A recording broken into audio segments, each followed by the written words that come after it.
मैं अक्सर कहता हूँ, थोड़ा सा बोलने में ख़राब ज़रूर लगता है कि मेरे गली का एक नेता कहीं खो गया है, ज़रा पता करना कहीं साला आदमी तो नहीं हो गया है। हिंदू मुसलमान हमारे देश के दो एक ऐसे मजबूत स्तंभ हैं जो मिलकर के अंग्रेज़ों से लड़े थे और दोनों ने मिलकर के और देश की आज़ादी में अपना योगदान दिया था। दोनों का मतलब हिंदू का भी और मुसलमान का भी, दोनों के खून से इस मिट्टी को सींचा। लोग खुलेआम सनातन धर्म को मिटाने की बात कर रहे हैं, उन पर कोई कार्रवाई नहीं हुई, जबकि इस देश में बिहारी और तमिलनाडु के दंगे का कोई इतिहास भी नहीं। मैं मनीष कुशवाहा और आप देख रहे हैं एमडीएन न्यूज।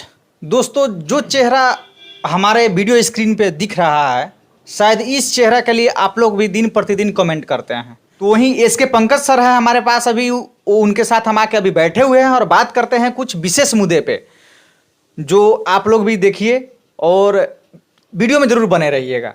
सर, स्वागत है आपका एमडीएन न्यूज चैनल में। बहुत बहुत धन्यवाद मनीष कुशवाहा जी। मनीष भाई, आपको बहुत बहुत धन्यवाद कि आप यहाँ पर आए हुए हैं सुबह सुबह, और आपका भी स्वागत है हमारे यहाँ।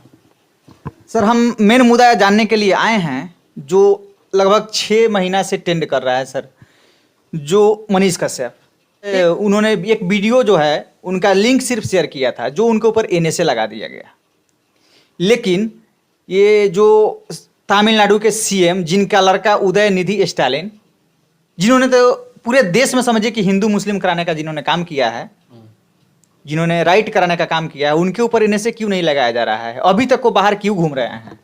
देखिए, इस पर बात होगी तो बहुत सारी बातें हो जाएंगी, बहुत सारी राजनीतिक बातें हो जाएंगी, धार्मिक बातें हो जाएंगी, सामाजिक बातें हो जाएंगी। लेकिन चूंकि मैं एक वकील हूं तो सबसे पहले मैं यही बात कहना चाहूँगा कि इंडियन पेनल कोड की धारा 193 हुई, धारा 500, धारा 499, धारा 504, आपको जो है ये 295, 298, 120B के तहत इन पर जो है वो केस होना चाहिए। मुजफ्फरपुर में एक कंप्लेंट भी लॉन्च हुआ है, जो मैंने बोला उसमें ऑलमोस्ट सभी रेलिवेंट सेक्शंस में जो है वो कंप्लेंट लॉन्च हुआ भी है, और एक जगह और एफआईआर भी हुआ है। लेकिन आपका सवाल है कि उन पर एनएसए क्यों नहीं लग रहा है, तो बिल्कुल एनएसए लगना चाहिए। ये बात सिर्फ मैं नहीं कह रहा हूँ, बल्कि मनीष कश्यप जी की माँ ने भी राष्ट्रपति को चिट्ठी लिख करके कहा है कि एनएसए लगना चाहिए उदयनिधि स्टालिन पर। और इन्होंने भी, ये विजय सिन्हा जो हैं नेता प्रतिपक्ष, उन्होंने भी कहा कि जब मनीष कश्यप पर लग सकता है तो फिर उदयनिधि स्टालिन पर क्यों नहीं लग सकता है। तो ये बात आपकी बिल्कुल जायज़ है कि एक मात्र वीडियो लिंक शेयर किया मनीष कश्यप ने, और वो भी पूछा कि पुष्टि कर दीजिए तेजस्वी यादव जी, अगर सही बात है तो फिर इस पर एक्शन लीजिए, और उन पर इतनी बड़ी कार्रवाई हो गई। और जो लोग खुलेआम सनातन धर्म को मिटाने की बात कर रहे हैं, उन पर कोई कार्रवाई नहीं हुई, जबकि इस देश में बिहारी और तमिलनाडु के दंगे का कोई इतिहास भी नहीं है। और उस लिंक को शेयर करने के बाद में एक जगह पूरे तमिलनाडु और बिहार में एक जगह कोई खलिहान, कौन कहे कि एक पुआल में भी आग नहीं लगा, किसी व्यक्ति का जो है एक छोटा सा नाखून भी, किसी का मतलब एक बूंद खून कहीं नहीं गिरा, फिर भी वह व्यक्ति राष्ट्र के सुरक्षा के लिए खतरा हो गया, वह व्यक्ति नेशनल सिक्योरिटी के लिए डेंजर हो गया। और जिस व्यक्ति ने खुलेआम खात्मे की बात कर दी, भारतीय जनता पार्टी वाले लोग कह रहे थे कि ये नरसंहार कराने की बात कर रहे हैं, उस व्यक्ति के खिलाफ एनएसए नहीं लगा, तो ये अपने आप में बेईमानी तो है।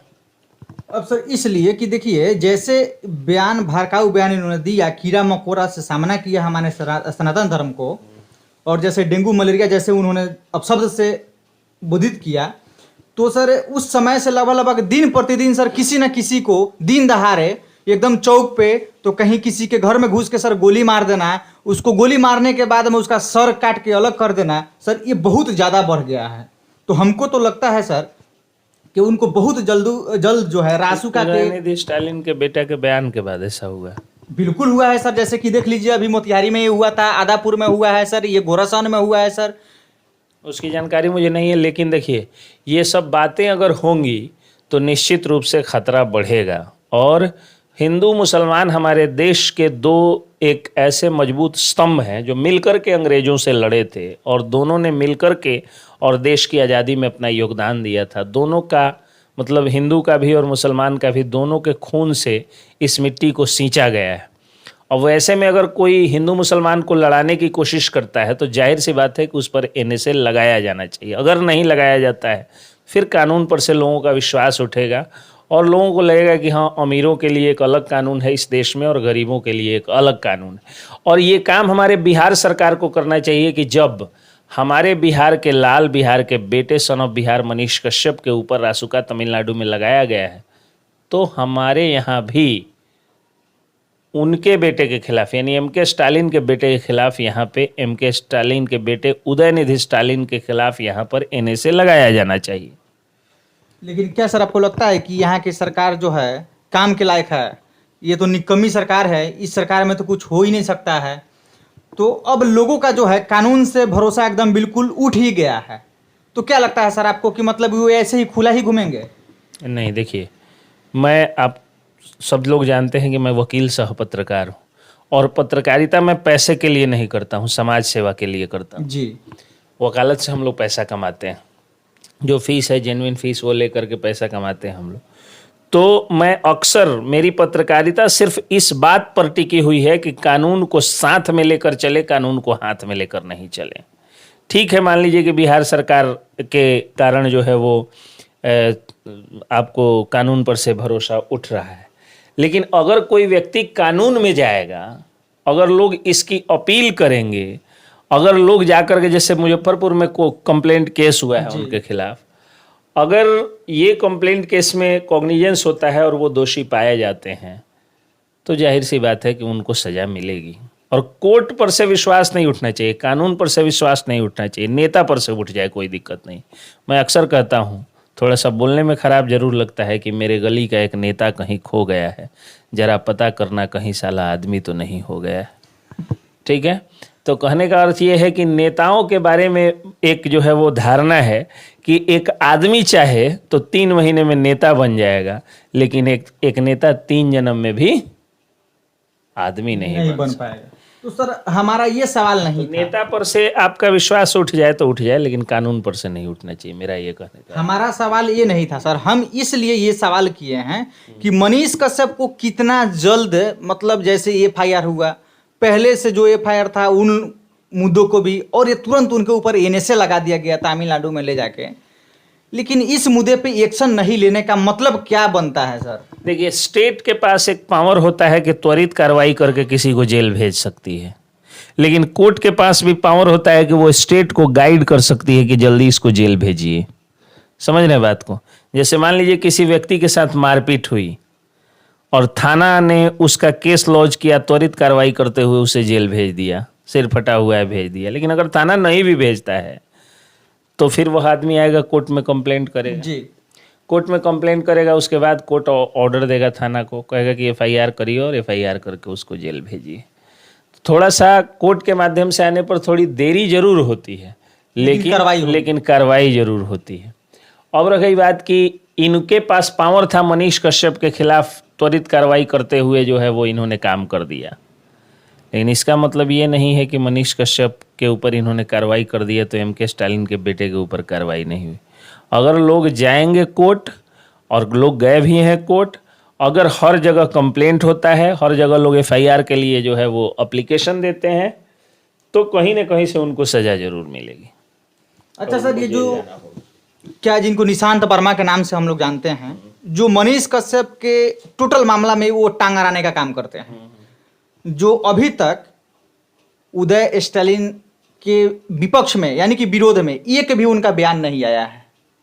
देना चाहिए उनको देना चाहिए। और मैं उनको पहले भी एक वीडियो बना के कहा था कि उनको जो लोग पसंद करते हैं, जो लोग भी उनको प्यार करते हैं, वो इसलिए करते हैं क्योंकि वो सत्ता के विरोध में बोलने के लिए जाने जाते हैं।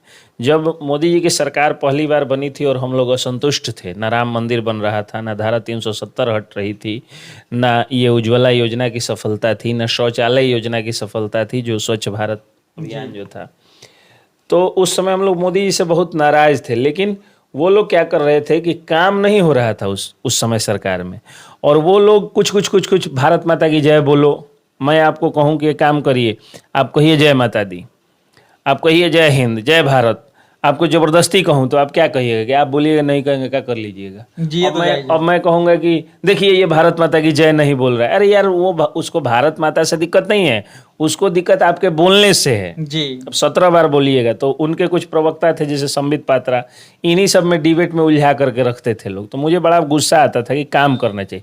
उस समय उनके प्रवक्ताओं का बोलती बंद करने का काम संबित पात्रा जी करते थे, सॉरी ये निशांत वर्मा निशांत जी वर्मा जी करते करते थे। तो उनको हम लोगों ने पसंद किया हमेशा सत्ता की का जुबान बंद करने के लिए।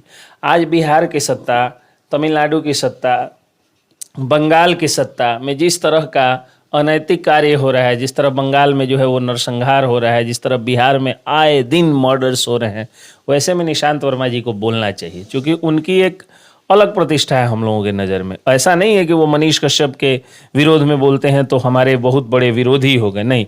मैं पहले भी कहा हूँ कि निशांत वर्मा को ज़्यादा दिन नहीं भागने दूंगा मैं, क्योंकि हम लोग गांधी की कर्मभूमि से हैं और वो गांधी की जन्मभूमि से हैं।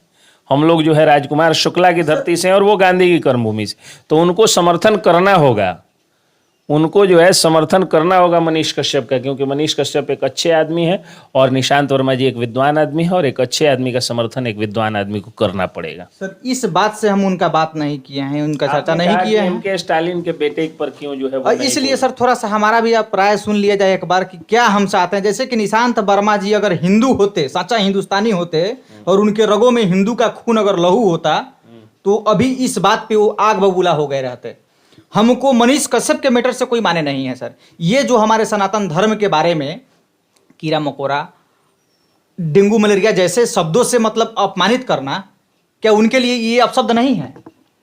बिल्कुल होना चाहिए। और वो निशांत वर्मा जी, अगर उनका नाम निशांत है और अगर निशांतनुद्दीन नहीं है और वर्मानुद्दीन नहीं है, तो निशांत वर्मा जी को निश्चित रूप से जो है वो इनकी जो है ये क्या कहा जाता है, उदयनिधि स्टालिन का विरोध करना चाहिए। और निशांत वर्मा जी एक सच्चे हिंदुस्तानी हैं। कोई हिंदू हो मुसलमान हो उससे हमको लेना देना नहीं। जब हम लोग सेक्युलर कंट्री में रह रहे हैं तो वो एक सच्चे हिंदुस्तानी है, और हिंदुस्तानी होने के नाते सनातन का समर्थन करना चाहिए। क्योंकि सनातन धर्म का मतलब हिंदू नहीं होता है, सनातन धर्म का मतलब होता है हिंदुस्तानी परंपरा, भारतीय संस्कृति, भारतीय परंपरा। तो भारतीय संस्कृति और भारतीय परंपरा में अगर उनका जन्म हुआ है तो वो जरूर करेंगे, और हुआ भी है। और मैं जानता हूँ वो एक अच्छे आदमी हैं, उनको करना चाहिए। अगर वो नहीं कर रहे हैं तो मुझे उनसे नाराजगी है इस बात को लेकर के, और मैं उनसे अपील करता हूँ कि वो करें। आपने जो वीडियो में देखा, देखने के बाद में कमेंट जरूर करिएगा आप लोग। अगर इसमें कुछ अधूरा रह जाए तो आप लोग कमेंट में जरूर सवाल करिएगा कि क्या सवाल नेक्स्ट सर से होना चाहिए। बाकी ऐसे ऐसे वीडियो देखने के लिए बने रहिए आप हमारे साथ, एमडीएन न्यूज़ के साथ। मिलते हैं अगले वीडियो में, तब तक के लिए जय हिंद, जय भारत।